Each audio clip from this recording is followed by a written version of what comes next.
34 là. Ça, c'était du passé, hein. Non, je suis pas enceinte ni quoi que ce soit, mais regarde-moi ça, là.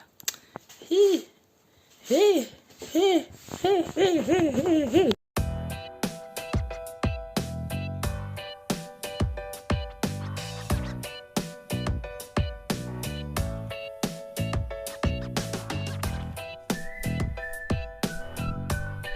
Donc, aujourd'hui, enfin la vidéo commence. J'ai décidé de vous parler un petit peu de ma vie. Et en même temps faire un hors-tour. Merci Néné. Ma vie cheval. Ma vie cheval, ma vie poney. Donc là on est avec Athéna. Voilà. Donc moi je déteste les moi-jeux.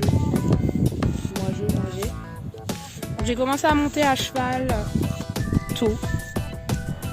Enfin tôt comme beaucoup de personnes, c'est-à-dire du baby poney. Du baby poney, bah ouais, 2-3 ans à peu près. Puis bah, là, tes parents captent que tu kiffes absolument ce gros dada et décident du coup bah, de t'inscrire. Ils font un petit kiff et tout, ils t'inscrivent au centre équestre. Voilà. Donc de là, bah, on monte une fois par semaine, on passe les galops, etc. Je vais pas vous parler entièrement de ma vie parce que ma vie elle est un petit peu chelou. Elle n'est pas forcément très drôle à un moment donné. Bref, je suis partie de chez mes parents très tôt, j'avais 11 ans. Par la suite, j'ai fait pas mal d'écuries et j'ai passé un bac pro CGEH. Là maintenant ça s'appelle CGEH, mais à l'époque où je l'ai passé c'était CGEA. Donc voilà, le bac pro, bah, option équine, tout simplement dans l'élevage. Je suis désolée, hein, tenir un téléphone, brosser un gros poney, ben, c'est un petit peu la galère. C'est quoi, je vais tenir comme ça. Et en fait, tout simplement, après, bah, je suis rentrée chez mes parents à l'âge de 17 ans. Donc quand je suis revenue chez mes parents, ben, j'ai voulu recommencer à monter à cheval. Normal, j'ai voulu continuer. Donc je suis retournée dans le centre équestre où j'avais commencé. Mais c'était plus du tout la même chose. C'était plus du tout la même chose. Ça avait beaucoup changé, normal, les années ont passé. Quand j'étais plus petite, je montais dans ce centre équestre standard. Puis mes parents m'ont aussi inscrite dans un centre d'équithérapie. Voilà. Je sais pas si j'en avais réellement besoin, j'en sais rien. Mais en tout cas, je montais dans ces deux centres-là et le week-end, je montais dans une ferme qui faisait que des balades à cheval. Donc du coup, j'ai eu la chance de monter dans 3 écuries différentes pendant plusieurs années, entre mes 6 ans et mes 11 ans. Voilà. Et après, du moment que je suis partie pour diverses raisons et que j'ai pu voilà, faire des cours et aller dans plusieurs écuries, du coup, ça aussi, c'est une chance. J'avoue que sur ça, j'ai eu beaucoup de chance dans mon malheur. Après, donc voilà, comme dit, une fois que je suis rentrée, j'ai décidé de remonter à cheval et vu que cette écurie avait beaucoup changé, bah, j'ai décidé de partir. Et pendant un certain temps, je ne montais plus. Bonjour Athéna, parce que je suis en train de la brosser. Donc pendant un certain temps, je montais plus. Et de là, j'ai décidé de prendre une demi-pension. Mes parents ne savaient pas ce que c'était. De toute façon, moi, j'étais quand même assez indépendante dans le sens que quand de toute façon, tu as été séparée de tes parents, automatiquement, tu deviens indépendante. C'est une obligation. Donc du coup, je leur explique quand même que voilà, tous les mois, je paye 100 € pour un cheval. Et ça, mon grand-père ne l'a pas compris. Comment tu peux payer 100 € par mois pour un cheval qui n'est pas le tien? Ce que je peux comprendre, hein. Carrément, je peux comprendre ça. Je suis désolée, en plus, j'ai un poids dans la porte. Et donc du coup, voilà, je me suis fait un petit peu engueuler gentiment, quoi. Et mon grand-père a dit ouais, mais tu sais quoi Amélie, je vais t'acheter un cheval. Je vais t'en acheter un. Dis-moi ce que tu veux et je te l'achète. Moi j'ai toujours kiffé les poneys. D'ailleurs quand j'étais en centre de formation, je me faisais toujours engueuler parce que de toute façon les poneys c'est de la merde, parce que de toute façon les poneys ça va m'emmener où, ça va m'emmener nulle part, etc. que j'irai jamais en national ou en compagnie avec des poneys quoi, et que voilà, ça servait à rien. Oui, parce qu'en fait on avait posé gros sur ma tronche. Mais bon, voilà, ça c'était avant que j'envoie chier tout, en gros. Et donc du coup, mon grand-père m'a dit, moi, tu sais quoi, je vais t'acheter le cheval que tu veux. Donc j'ai craqué, du coup, sur Alpha. Bref, que je fasse attention à mes pieds. Oui, dis bonjour aux internautes. Ben oui, maman. Ben oui, maman. Donc elle, c'est Alpha. Ben maintenant, elle a 10 ans. Ouais, 9-10 ans. Donc c'est un New Forest croisé de demi-sang arabe. Une petite patate. Donc Alpha, elle, je l'ai eue quand elle avait 4 ans. J'ai acheté cette jument, mon grand-père me l'a achetée. J'ai pas réussi à la toucher. J'ai réussi à la toucher juste, bien sûr, au moment de monter dans le camion. Sinon, je n'arrivais pas à la toucher. Parce qu'elle était, oui, on peut dire, elle était quasiment sauvage, brute de pomme, tout ce que tu veux, mal débourrée, etc. Bref. Mais je me suis dit, c'est pas grave, je la prends quand même. En plus, j'étais jeune, j'avais genre pas mal d'expérience. C'est vrai que quand tu fais genre 6 écuries différentes, plein de styles de débourrage différents, que tu vois plein de chevaux différents, avec plein de caractères différents, tu te dis que tu as une expérience de ouf, alors qu'en réalité tu as une expérience de rien du tout. Surtout que moi j'avais arrêté de monter pendant quand même un certain temps, et que tout ce qui était compétition et conneries et machin, c'était déjà derrière moi depuis quand même un petit bout de temps. On a eu le petit coq. Je fais appel à quelqu'un pour m'aider à la débrouiller.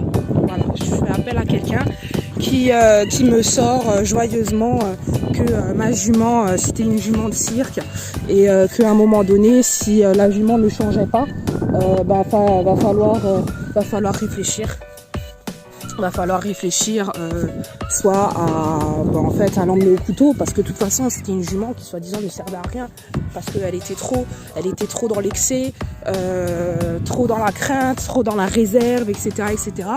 Et moi c'était mort, je pouvais pas laisser un cheval, même s'il était dans l'excès, je pouvais pas, il n'y avait pas moyen. Par exemple moi, le nombre de personnes qui m'ont fermé les portes parce que j'étais une meuf qui était vachement dans l'excès, mais moi je serais rien, je vais pas vous mentir, à l'heure actuelle je serais en prison, tu vois, soit je serais en prison, soit je serais morte, tout simplement. Donc il n'y avait pas moyen moi de laisser un animal comme ça, c'était cuit. Donc du coup voilà, c'est pas ce qu'il y a qui arrive. Donc du coup tout simplement j'ai cru en Alpha. J'ai cru en elle, et au final ça s'est très très bien passé. Qu'est-ce qu'il y a, tu fais là, tu boudes.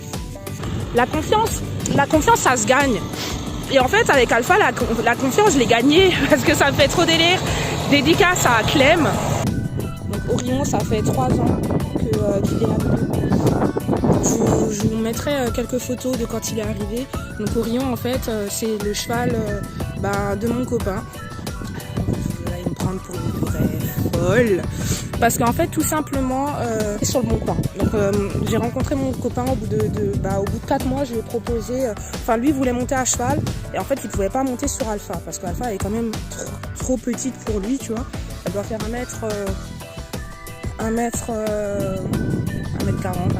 Et au bout de 4 mois j'ai fait la folie, alors la vraie folie de lui acheter un cheval. Voilà. J'ai fait la folie de lui acheter un cheval au bout de 4 mois de relation. Folle que je suis. Tout simplement, il était dans un état lamentable, très très maigre. Et malgré tout, je me suis dit, ce cheval, pareil, encore une fois, j'y crois. Et en fait, quand on a tapé sur internet qui était ce cheval, on a halluciné. Donc c'est un cheval, déjà il avait un carnet FEI, donc c'est déjà énorme, Fédération équestre internationale, donc on n'est pas sur des petits joueurs. Il a fait les handisports, donc avec une femme qui avait perdu ses 2 jambes, une cavalière, une grande cavalière, voilà, qui a perdu ses jambes. D'ailleurs, elle a fait les JO, je ne sais plus quelle année. Et donc du coup, elle est remontée de nouveau, elle est remontée à cheval avec lui.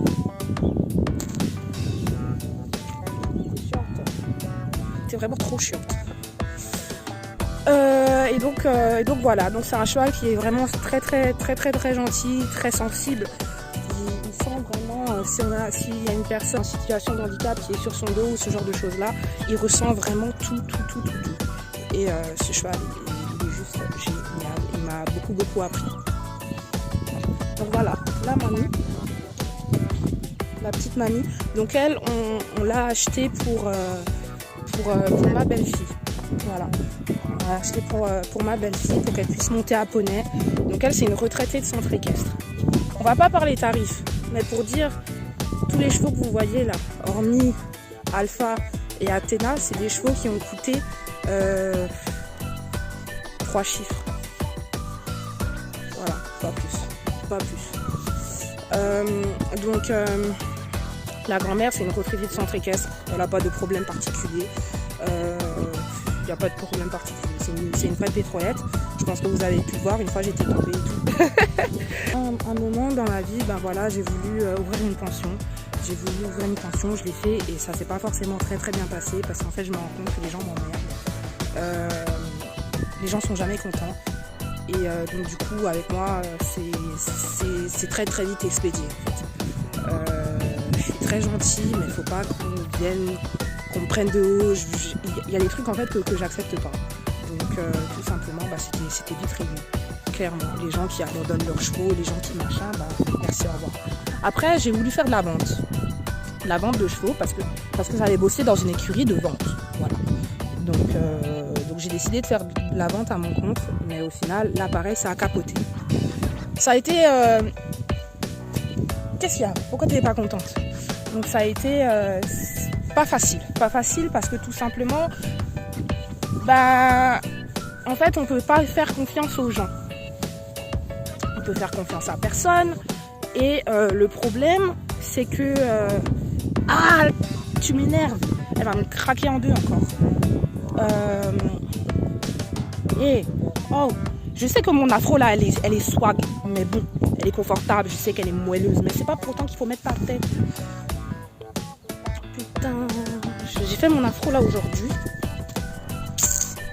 Donc du coup, j'ai décidé d'acheter or, parce qu'il y avait une fille. Voilà, j'ai pas trop envie de rester sur cette histoire parce que c'est une histoire qui est grave et je pense que la fille se sent assez mal. Enfin voilà quoi. Je pense, j'imagine. Enfin moi je me sentirais pas forcément très bien.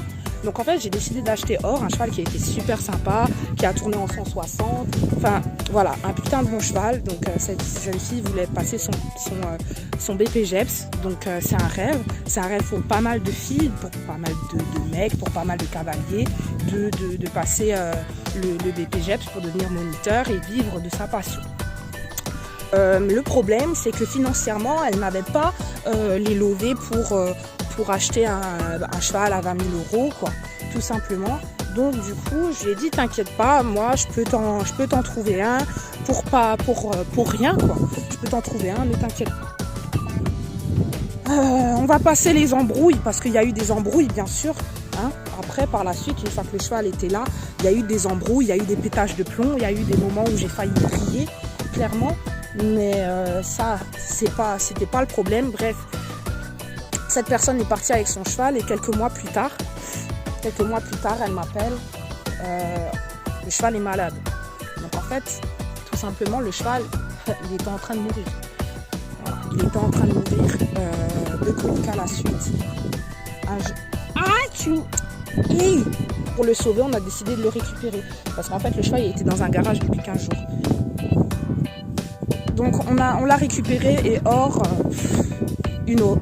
Une horreur. Ce cheval, c'était une horreur. Une horreur parce que, aussi gentil qu'il était quand je l'ai acheté la première fois, là, c'est un monstre. Un vrai monstre. Les oreilles en arrière.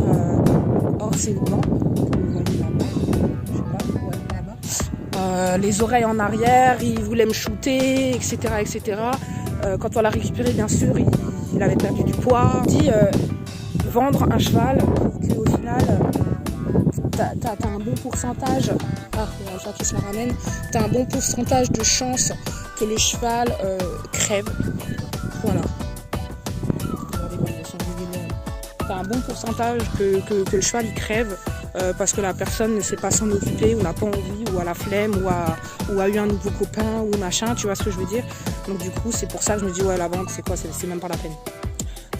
Tant pis, ça nous fait un cheval en plus mais tant pis, on va l'assumer jusqu'au bout et tant pis pour nous. Donc c'est ce qu'on a fait et là maintenant or c'est une crème, clairement une vraie crème. Donc avant or